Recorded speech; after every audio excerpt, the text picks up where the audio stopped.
Okay, the second part is the government borrows, and what I'm talking about here don't necessarily apply only to Nigeria.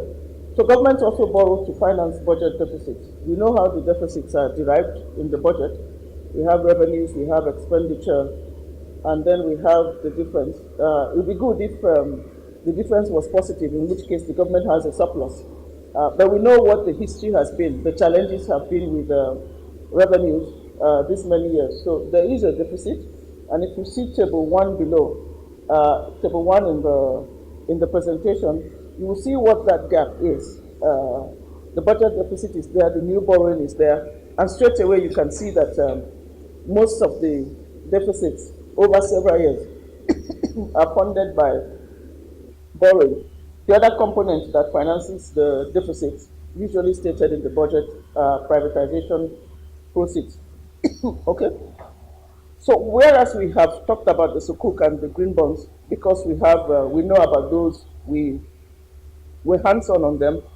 The government, this administration has actually spent a bit more on capital expenditure. So we have disclosed those figures there. Can you excuse me one minute? Breakdown. So this is one of those I said we were not providing before because of the timing of the release of the data. Because some work has to be done on the external component to separate the federal from the state. Okay, so if we look at let me quickly say that the FGN really accounts for about 78% of the total public debt. But if we look at that would be your right-hand part, you would see the share of the FGN broken down into external and domestic, and you will see the share of the subnationals, as we call them, meaning we're talking about the 36 states and the federal capital territory. We've also shown you year on year, as well as a bit, but the DMO has over several years been working with them to build capacity so they can collect their data, record them properly, and make them available to us and other people, including people who maybe want to invest or extend credit to the state. Okay, so the domestic debt of states is really the major reason why the total domestic debt increased. Like I said, the FGNs only increased by 81 billion. Why that of the states, as you can see, increased by about 505 billion. Okay, the reason is, while it is true that they avail themselves of credit facilities like the commercial agricultural facility offered by the CBNs through the banks, there are a number of initiatives to improve the ability of the state governments to report their debt. So the domestic debt data you're seeing here is more comprehensive than before.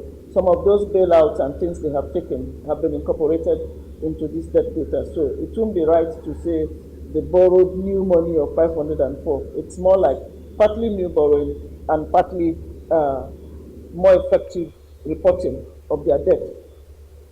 So the next slide speaks to the promissory notes. I think I've spoken about it a bit.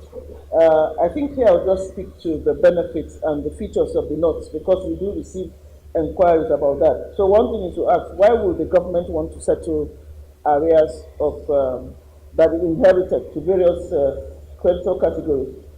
The fact is that if the government contracted that debt or that service or that project in some way, subject to documents being valid, it is an obligation. Government is continuous, not dependent on one person, but it has major effects on the economy. Speaking to the second one, for instance, a number of these creditors borrowed monies from the banks to finance these projects for government.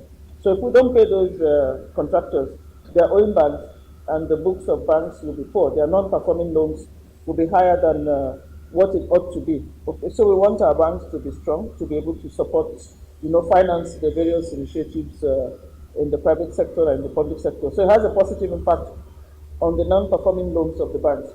But the first part is if we look at, for instance, construction, where government was owing contractors, the contractors simply shut down and packed their stuff, disengage the workers. So if you pay them back, they're able to start, resume work, apart from repaying their loans, they're able to resume work, employ people, and overall the economy is better for it. So there's job creation, there's productivity, and then there's growth. The third part, which I alluded to a bit before, is that, remember, because they were just arrears, we didn't issue FGN bonds or promissory notes for them. it meant in our reporting we didn't really capture all of the debt because these are government debt provided they are valid. Now, with this, the government has adopted the International Public Sector Accounting Standards. So one of the requirements is that you should capture this type of debt. Remember, I said all the securities, the loans from the multilateral and bilateral sources are reported, but these ones were really somewhere hanging within government. So now we are more compliant with international standards, more transparent, and you can analyze our financial figures more effectively. So that's another benefit attached to that.